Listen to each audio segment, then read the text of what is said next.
আলাইকুম। আজকে আমরা বদল এবং মুবদাল মিনহু-এর বেসিক আলোচনা করব।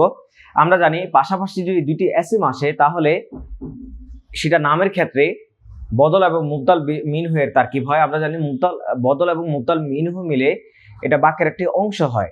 এখানে নামের ক্ষেত্রে স্বাভাবিকভাবে অনেক সময় আমাদের উপাধি দেওয়া থাকে, পদবি দেওয়া থাকে।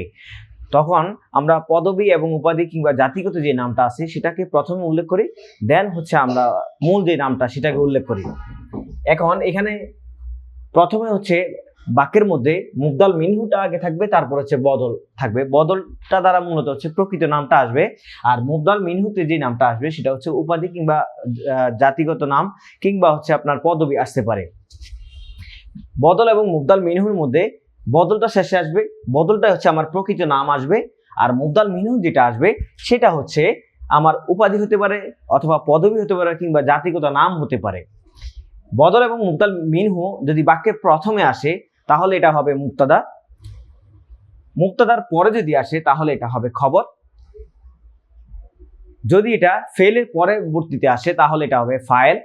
বদল এবং মুবদাল মিনহুটা মিলে হবে ফাইল।